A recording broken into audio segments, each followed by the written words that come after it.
Je pense qu'il va effectivement il va être partie prenante, évidemment, Kylian, par rapport au son ressenti. Mais je dirais d'abord, c'est quoi prendre le risque? C'est se prendre le risque que sa blessure s'aggrave et qu'il soit indisponible pendant encore plus d'un mois. Donc c'est là qu'il faut maîtriser.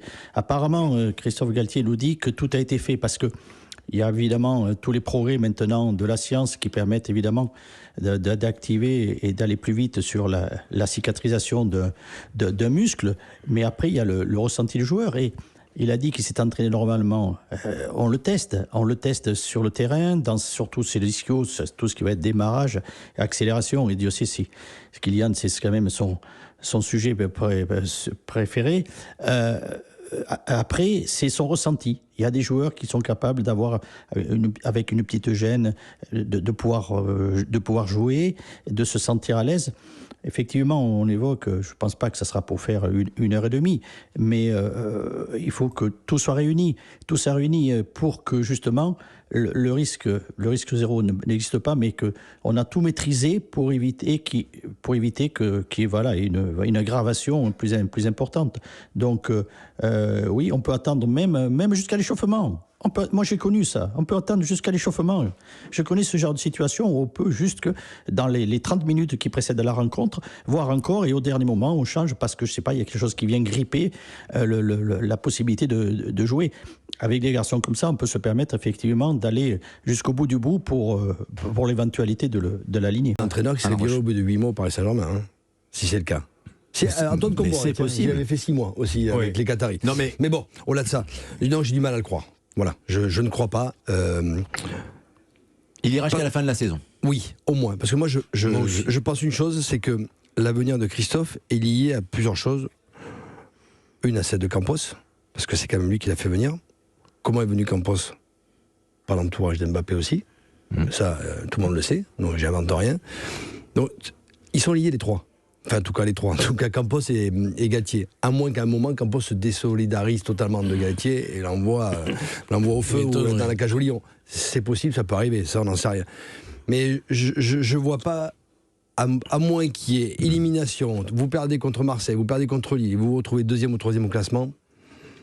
Là-bas, ça peut péter au Qatar. Mais j'ai du mal à l'imaginer pour l'instant. Voilà. Absolument pas. Absolument pas, parce qu'on a re-regardé. C'est notre métier de regarder les images derrière. Et en plus, on a ce recul alors que les arbitres ne l'ont pas. Vous êtes voyeuriste, presque, tellement vous regardez. Mais on va dire que sur les 18 pénalités, il y en a 16 qui sont absolument valides. Et les Français ont été sanctionnés à juste titre. Il y en a une qui est hésitante, qui est 50-50, et il y en a une qui n'est pas, et le patron des arbitres, Joël Judge, au niveau mondial, l'a reconnu. Il y en a une qui n'y était pas sur les 18. Et contre l'Irlande? Contre l'Irlande, c'est un autre problème.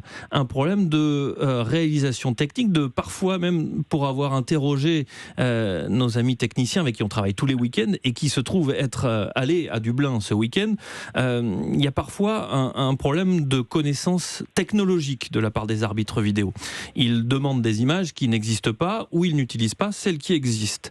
Et parfois, ils restent bloqués sur le système. Ils ont 2 possibilités, les arbitres vidéo, dans un match international. Ils ont un système dédié et qui leur est propre, une sorte d'écran tactile où ils peuvent visionner toutes les images qu'ils veulent, les 26 caméras, il y en a quand même un paquet.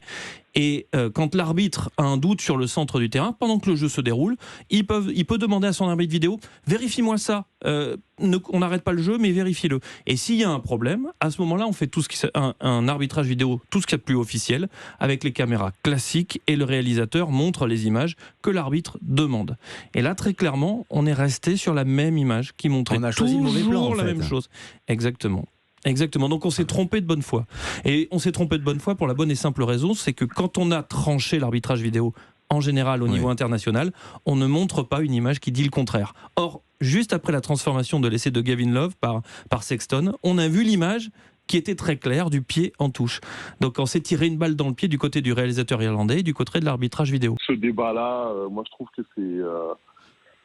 c'est pas rendre justice aux joueurs de comparer des joueurs par rapport aux époques. Donc pour moi, LeBron James, c'est clairement le joueur le plus dominant, le meilleur des années, des 20 dernières années.